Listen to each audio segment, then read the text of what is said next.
بسم الله الرحمن الرحيم. الحمد لله الذي أنزل على عبده الكتاب ولم يجعل له عوجا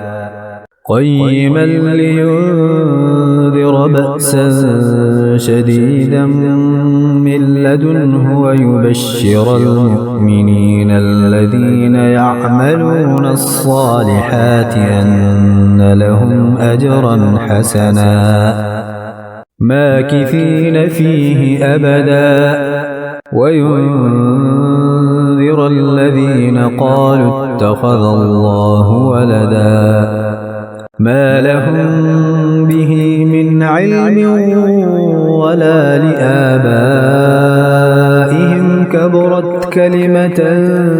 تخرج من أفواههم إن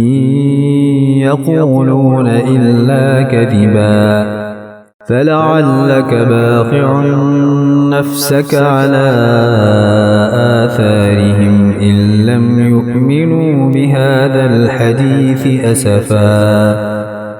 إنا جعلنا ما على الأرض زينة لها لنبلوهم أيهم أحسن عملا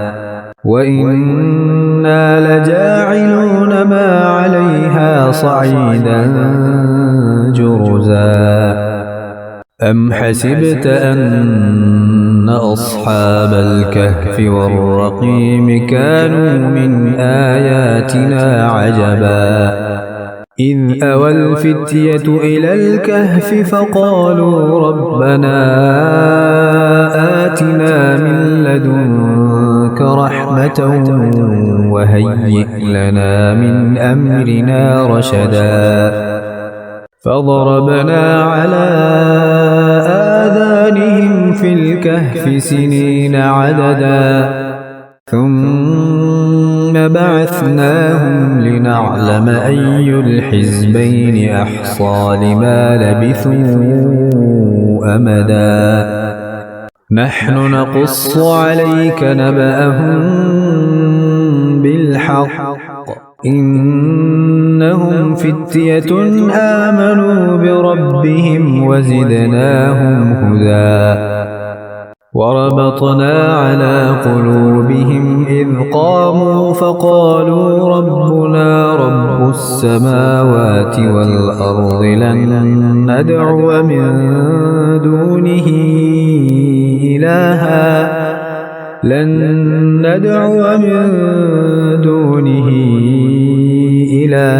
لقد قلنا إذا شططا هؤلاء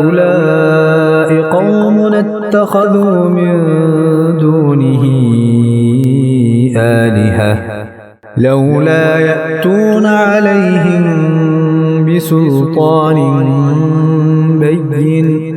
فمن أظلم ممن افترى على الله كذبا وإذ اعتزلتموهم وما يعبدون إلا الله فأووا إلى الكهف ينشر لكم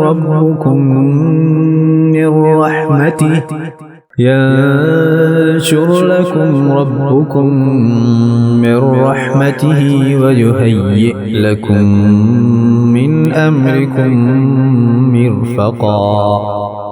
وترى الشمس إذا طلعت تزاور عن كهفهم ذات اليمين وإذا غربت تقرضهم ذات الشمال وهم في فجوة منه ذلك من آيات الله من يهد الله فهو المهتد ومن يضلل فلن تجد له وليا مرشدا وتحسبهم أيقاظا وهم رقود ونقلبهم ذات اليمين وذات الشمال ونقلبهم ذات اليمين وذات الشمال وكلبهم باسط ذراعيه بالوصيد لو اطلعت عليهم لوليت منهم فرارا ولملئت منهم رعبا وكذلك بعثناهم ليتساءلوا بينهم قال قائل منهم كم لبثتم قالوا لبثنا يوما أو بعض يوم قالوا ربكم أعلم بما لبثتم فبعثوا أحدكم بورقكم هذه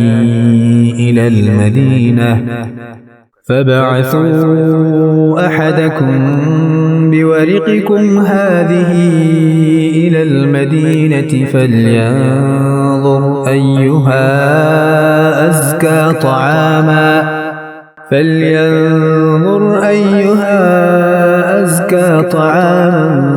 فليأتكم برزق منه وليتلطف ولا يشعرن بكم أحدا إنهم إن يظهروا عليكم يرجموكم أو يعيدوكم في ملتهم ولن تفلحوا إذن أبدا وكذلك أعثرنا عليهم ليعلموا أن وعد الله حق وأن الساعة لا ريب فيها إذ يتنازعون بينهم أمرهم فقالوا ابنوا عليهم بنيانا ربهم أعلم بهم قال الذين غلبوا على أمرهم لنتخذن عليهم مسجدا سيقولون ثلاثة رابعهم كلبهم ويقولون خمسة سادسهم كلبهم رجما بالغيب ويقولون سبعة وثامنهم كلبهم قل ربي أعلم بعدتهم ما يعلمهم إلا قليل فلا تمار فيهم إلا مراء ظاهرا ولا تستفت فيهم منهم أحدا ولا تقولن لشيء إني فاعل ذلك غدا إلا أن يشاء الله واذكر ربك إذا نسيت وقل عسى أن يهديني ربي لأقرب من هذا رشدا ولبثوا في كهفهم 300 سنين وازدادوا 9 قل الله أعلم بما لبثوا له غيب السماوات والأرض أبصر به وأسمع ما لهم من دونه من ولي ولا يشرك في حكمه أحدا واتل ما أوحي إليك من كتاب ربك لا مبدل لكلماته ولن تجد من دونه ملتحدا واصبر نفسك مع الذين يدعون ربهم بالغداة والعشي يريدون وجهه ولا تعد عيناك عنهم تريد زينة الحياة الدنيا ولا تطع من أغفلنا قلبه عن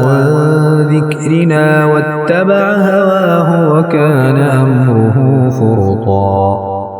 وقل الحق من ربكم فمن شاء فليؤمن ومن شاء فليكفر إنا أعتدنا للظالمين نارا أحاط بهم سرادقها وإن يستغيثوا يغاثوا بماء كالمهل يشوي الوجوه بئس الشراب وساءت مرتفقا إن الذين آمنوا وعملوا الصالحات إنا لا نضيع أجر من أحسن عملا أولئك لهم جنات عدن تجري من تحتهم الأنهار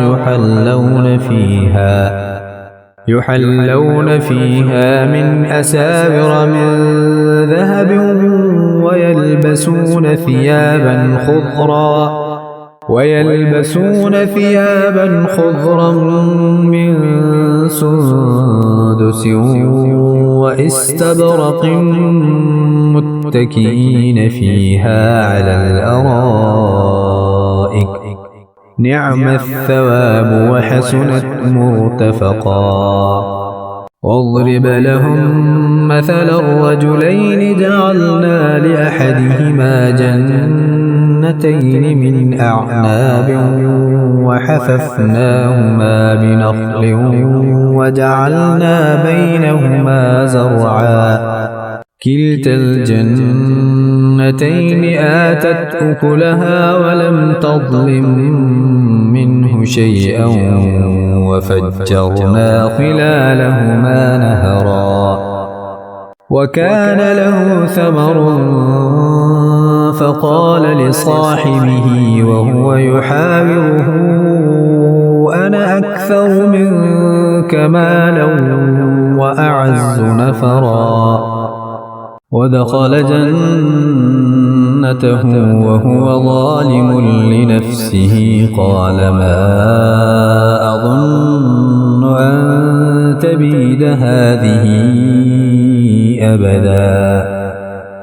وما أظن الساعة قائمة ولئن رددت إلى ربي لأجدن خيرا منها منقلبا قال له صاحبه وهو يحاوره أكفرت بالذي خلقك من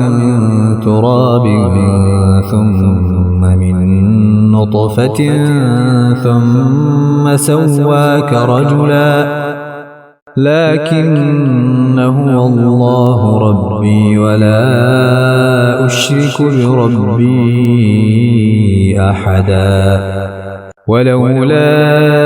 إذ دخلت جنتك قلت ما شاء الله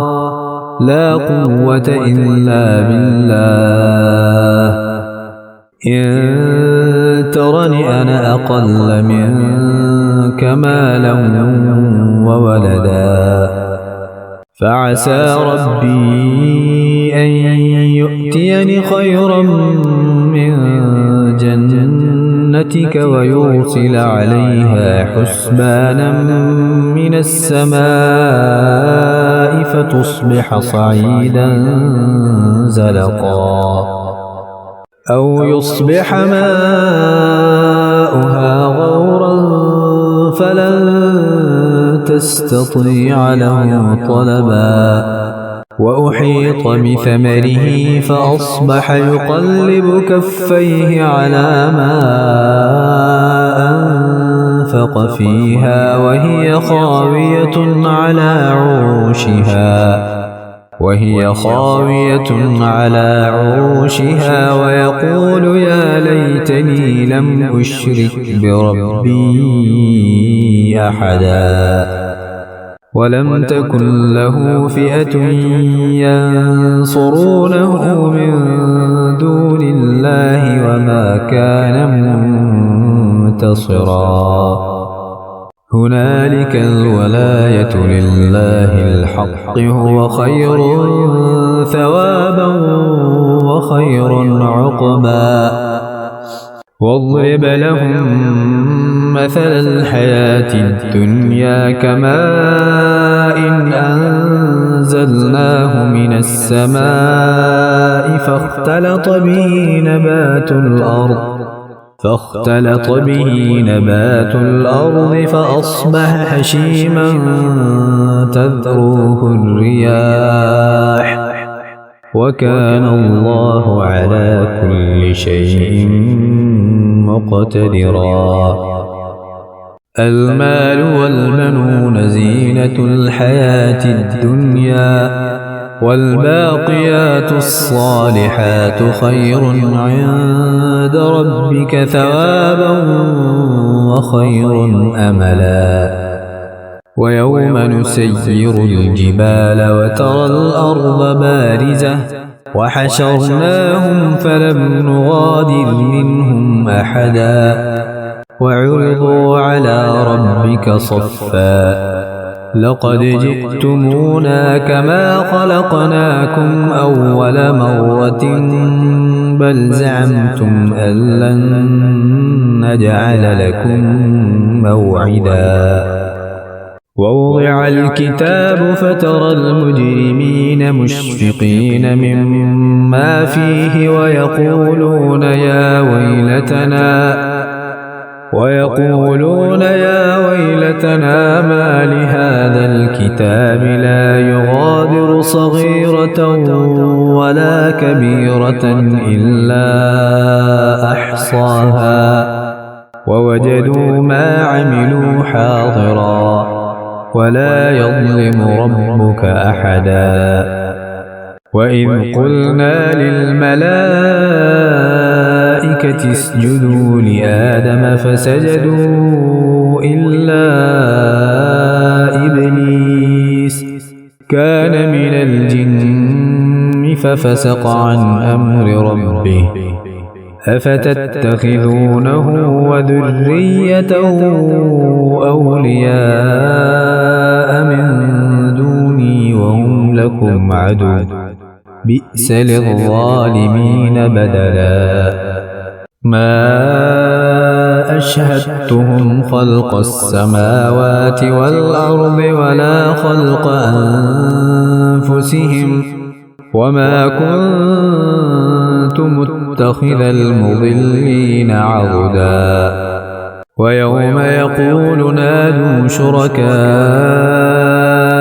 الذين زعمتم فدعوهم فلم يستجيبوا لهم وجعلنا بينهم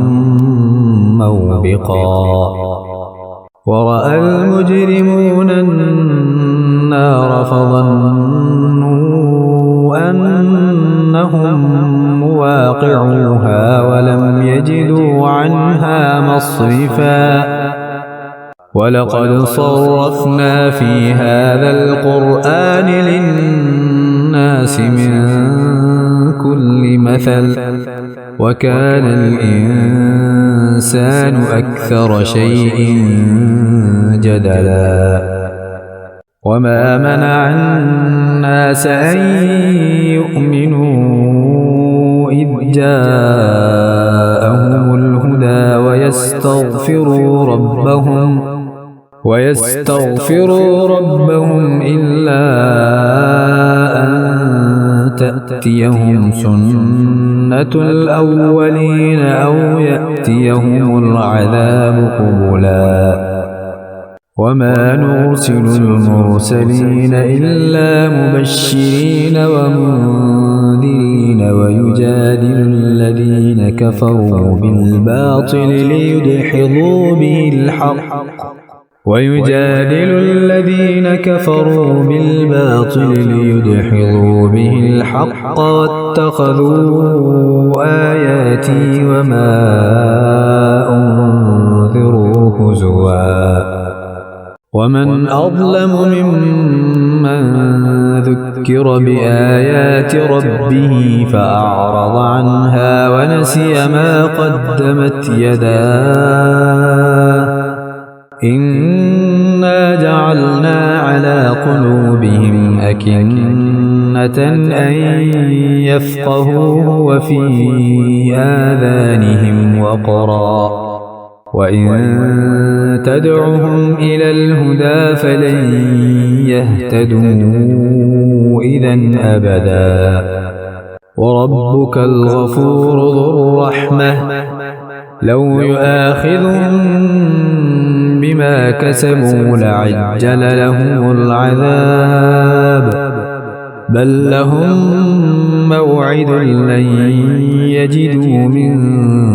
دونه موئلا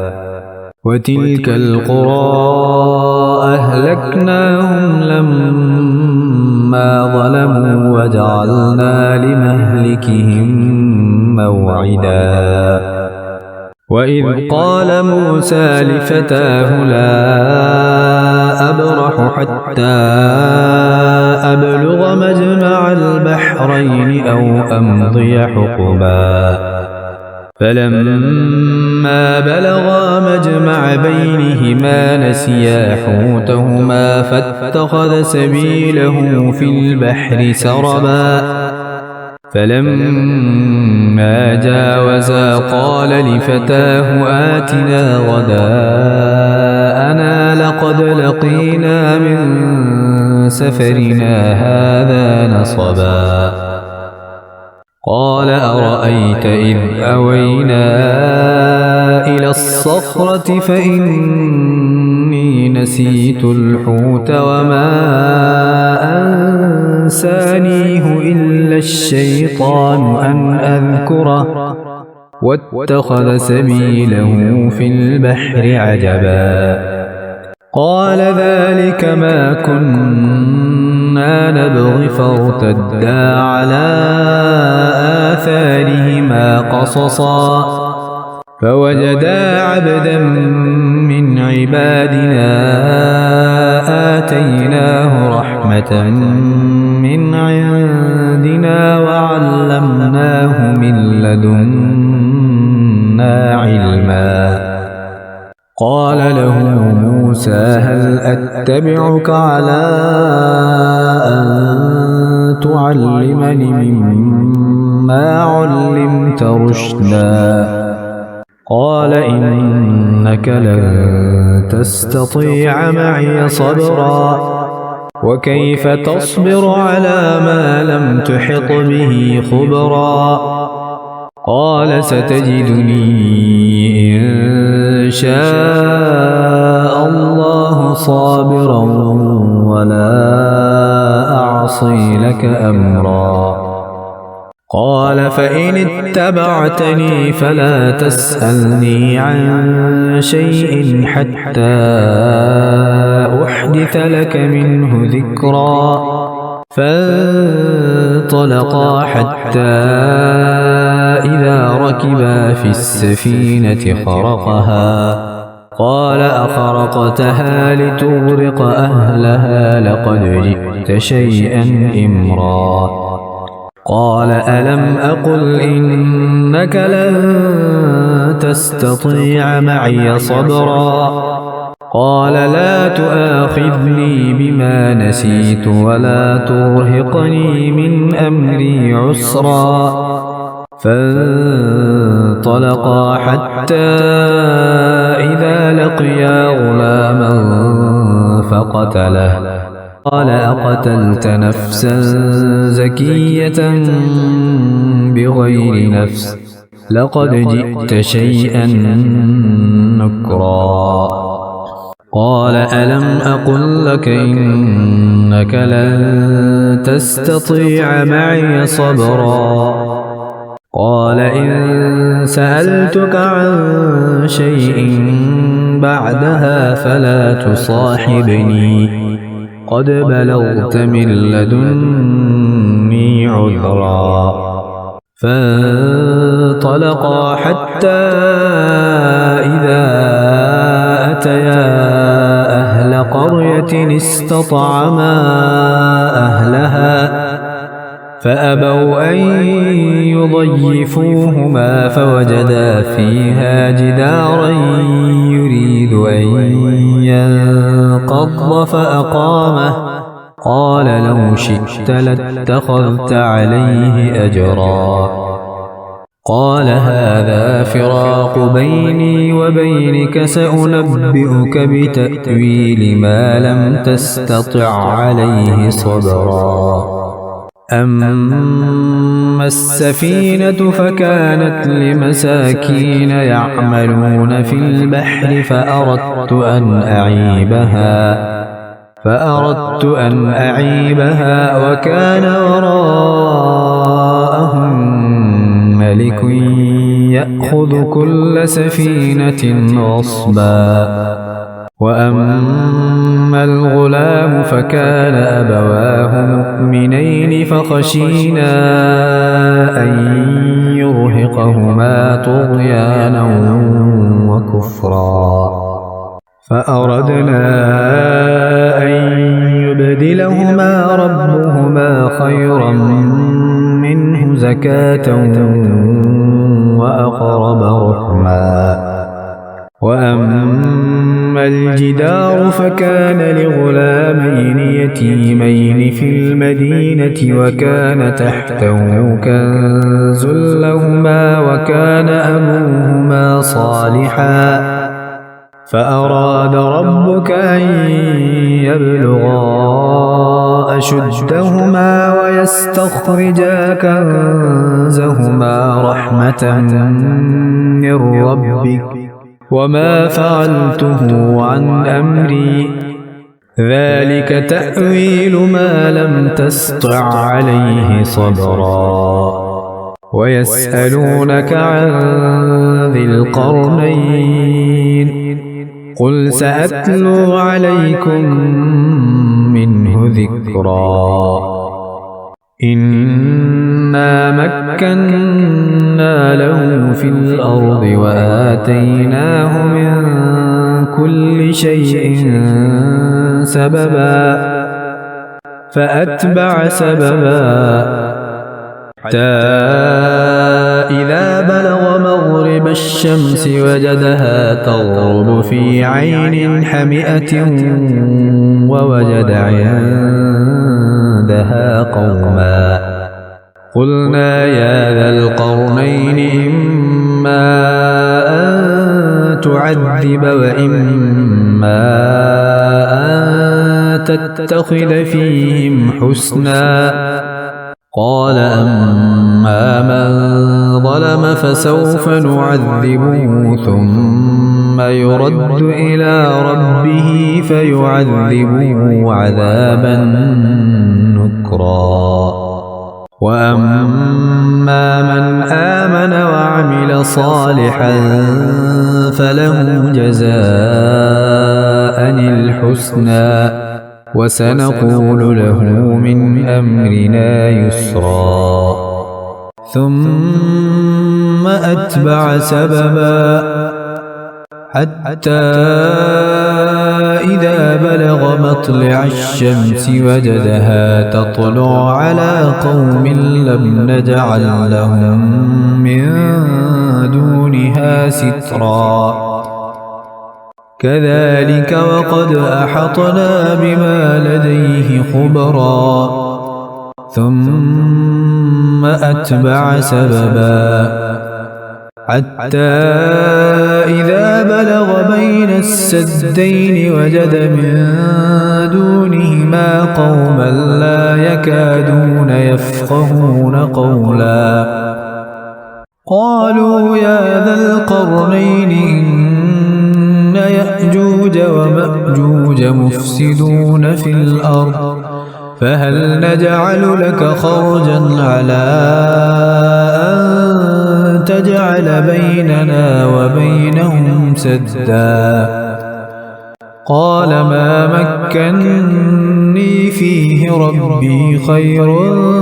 فأعينوني بقوة أجعل بينكم وبينهم ردما آتوني زبر الحديد حتى إذا ساوى بين الصدفين قال انفخوا حتى إذا جعله نارا قال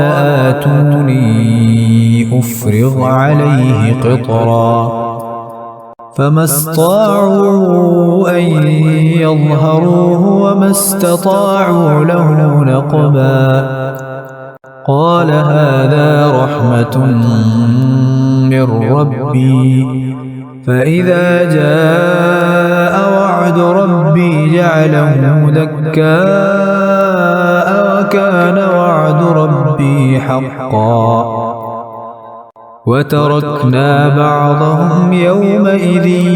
يموج في بعض ونفخ في الصور فجمعناهم جمعا وعرضنا جهنم يومئذ للكافرين عرضا الذين كانت أعينهم في غطاء عن ذكري وكانوا لا يستطيعون سمعا أفحسب الذين كفروا أن يتخذوا عبادي من دوني أولياء إنا أعتدنا جهنم للكافرين نزلا قل هل ننبئكم بالأخسرين أعمالا الذين ضل سعيهم في الحياة الدنيا وهم يحسبون أنهم يحسنون صنعا أولئك الذين كفروا بآيات ربهم ولقائه فحبطت أعمالهم فلا نقيم لهم يوم القيامة وزنا ذلك جزاؤهم جهنم بما كفروا واتخذوا آياتي ورسلي هزوا إن الذين آمنوا وعملوا الصالحات كانت لهم جنات الفردوس نزلا خالدين فيها لا يبغون عنها حولا قل لو كان البحر مدادا لكلمات ربي لنفد البحر قبل أن تنفد كلمات ربي ولو جئنا بمثله مددا قل إنما أنا بشر مثلكم يوحى إلي أنما إلهكم إله واحد فمن كان يرجو لقاء ربه فليعمل عملا